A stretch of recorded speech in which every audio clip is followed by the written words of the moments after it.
Le Talk Orange Le Figaro, question Judith Vintraube, réponse Geneviève Fioraso. Geneviève Fioraso, bonjour. Bonjour. Bienvenue au Talk. Je vais vous poser 4 questions que je vais vous demander de répondre par oui ou par non. Êtes-vous favorable à la livraison d'armes aux rebelles syriens, y compris si l'Europe refuse de lever l'embargo? Question difficile. Question difficile. J'ai l'impression que c'est plutôt non. Non, j'ai pas dit non. Bon, non, non. D'accord. Faut-il continuer à interdire la recherche sur le gaz de schiste? Mais la recherche pour le gaz de schiste, elle se poursuit, mais c'est de la recherche privée. Il ne faut pas élargir le champ. C'est de la recherche privée sur le gaz de schiste. Ce serait inutile de l'interdire et donc elle se poursuit. Mais encore une fois, c'est de la recherche privée. Mais quand il y a de la recherche privée, elle s'appuie aussi sur des compétences qui relèvent du public. Donc pour la recherche, oui, tout à fait favorable. Regrettez-vous la décision de Martine Aubry d'attendre 2014 pour appliquer la réforme des rythmes scolaires? Je dis tant mieux pour les petits Parisiens. Pourquoi tant mieux? Parce que c'est 2013. Oui, les Parisiens, c'est 2013. Je dis, ils ont de la chance. La candidate socialiste éliminée aux législatives dans l'Oise a-t-elle raison de ne pas appeler à voter pour le candidat UMP contre la candidate du FN? Je pense que si on demande un réflexe républicain, il faut qu'il soit réciproque. D'accord. Gérard Bapt, qui est le rapporteur socialiste du projet de budget de la sécurité sociale, a proposé ce matin de diviser en 2 les allocations familiales pour les couples qui gagnent au moins 4 000 € à 2. Je vais vous proposer, avant de vous faire réagir, d'entendre la réaction de François Fillon. D'accord. C'est une décision que je ne comprends absolument pas, que je combats. Nous avons toujours considéré que la politique familiale, c'était une politique destinée à soutenir la natalité, c'était une politique de l'enfant. Et donc, taxer les allocations familiales, c'est une drôle de méthode qui consiste à donner d'une main, à reprendre de l'autre, et qui va à l'encontre de l'esprit de la politique familiale française. Donc François Fillon dit non, quoi qu'il arrive, et vous? C'est pas une surprise, hein. On a déjà eu ce débat à l'Assemblée avec François Fillon.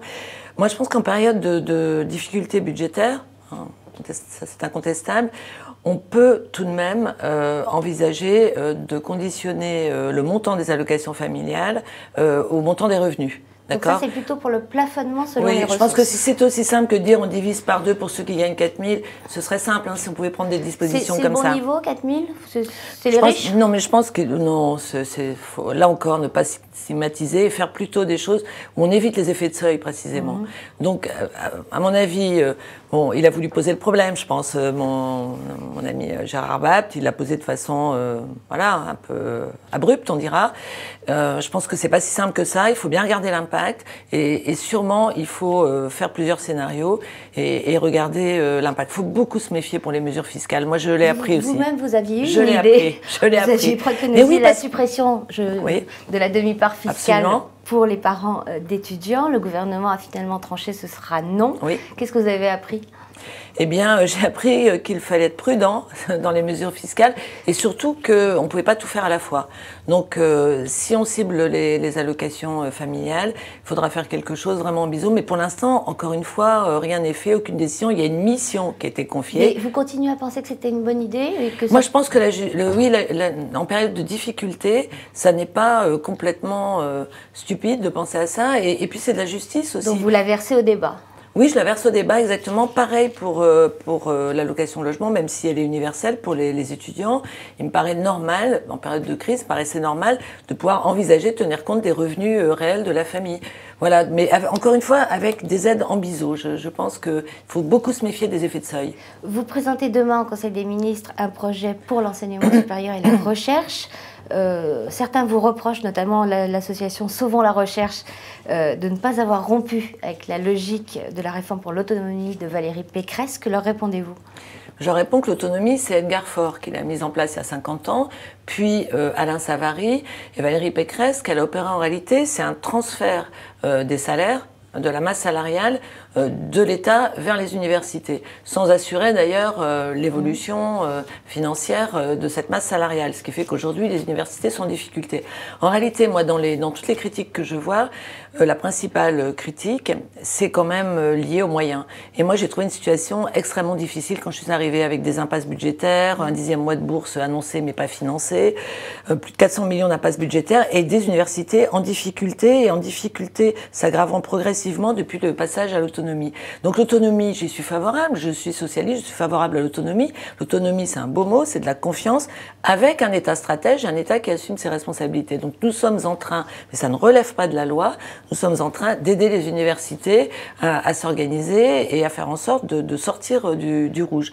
Nous avons aussi, et c'est inscrit dans la loi de programmation pluriannuelle, puisque la loi que je propose, c'est une loi d'orientation, pas de programmation, dans la loi de programmation de finances pluriannuelle qui a été adoptée le 28 décembre dernier, il y a 1000 postes par an pour l'enseignement supérieur. Donc ça va aider aussi les universités, mais dans le quinquennat. Vous parlez de problèmes de financement. Quelle part acceptez-vous d'accorder au privé? On sait que pour le plan campus, par exemple, vous rejetez absolument le partenariat public-privé. Non, je ne le rejette pas absolument. Ce que je rejette, c'est le tout PPP. Moi, j'ai été... Ça veut dire qu'il y en aura quand même? Bien sûr, il y en a, mais... Si vous avez bien regardé Condorcet que j'ai lancé l'autre jour, relancé, eh bien, la première phase de Condorcet est en grande partie en PPP, mais la région intervient aussi en maîtrise d'ouvrage public direct. Moi, je ne suis pas une idéologue, je suis pragmatique. Ce que je veux, c'est remettre le pays en mouvement et faire en sorte que les projets sortent. Voilà, j'ai constaté que le tout PPP dogmatique de Mme Pécresse et de M. Wauquiez avait amené, 5 ans après, à 0 pierre posée, 0 programme démarré. Aujourd'hui, on a 13 programmes qui démarrent. On est frappé quand même quand on se balade à l'étranger de la place qu'ont les entreprises qui sont très bienvenues dans les universités étrangères. On a l'impression qu'en France, il y a quand même une idéologie qui empêche. Non, ça a changé. Le partenariat public-privé, c'est pas... Même en sortant du PPP. C'est différent. Le PPP, c'est un dispositif juridique, ça n'a rien à voir. Hein. Moi, je suis totalement favorable à l'ouverture des universités sur le milieu socio-économique. Sous quelle forme? Je veux doubler l'alternance. Oui. Et d'ailleurs, certaines universités comme Marne-la-Vallée sont déjà à 27% d'alternance, parce que ça favorise l'insertion, et puis ça permet d'imaginer ensemble les formations, les métiers du futur avec des formations différentes. Je souhaite également que les personnalités extérieures qui seront dans le conseil d'administration des communautés d'universités et d'établissements, oui, et puissent voter. Elle ne pouvait pas, avec Mme Pécresse, elle ne pouvait pas voter. Elle avait eu peur. Moi, je n'ai pas peur. Je considère qu'autour d'une table, tous les administrateurs doivent avoir les mêmes droits, mais ces personnalités doivent être désignées de façon incontestable. Est-ce que ça veut dire qu'elles peuvent éventuellement participer à la définition d'un cursus?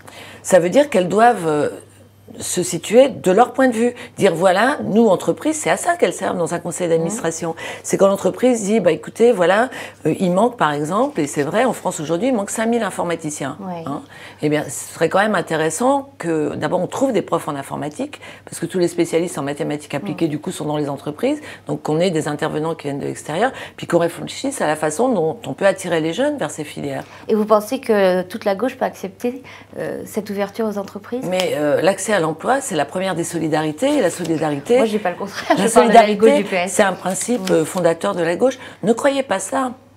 Certains académiques qui doivent... qui ne sont pas forcément, je ne vais rien dire de désagréables, mais qui ne sont pas forcément de gauche, qui auraient apprécié la messe en latin, par exemple, en entrant, comme moi, dans votre journal ce matin, eh bien, non, je plaisante pour vous typer un peu la catégorie de personnes, ils sont défavorables aussi à l'ouverture vers le milieu économique. Je pense qu'effectivement, c'était un milieu très refermé sur lui-même, mais ça a changé. Moi, quand je vais dans les universités, je vois à quel point ça a changé. Dernière question, vous êtes aussi, votre loi, en tout cas, l'objet d'une autre polémique.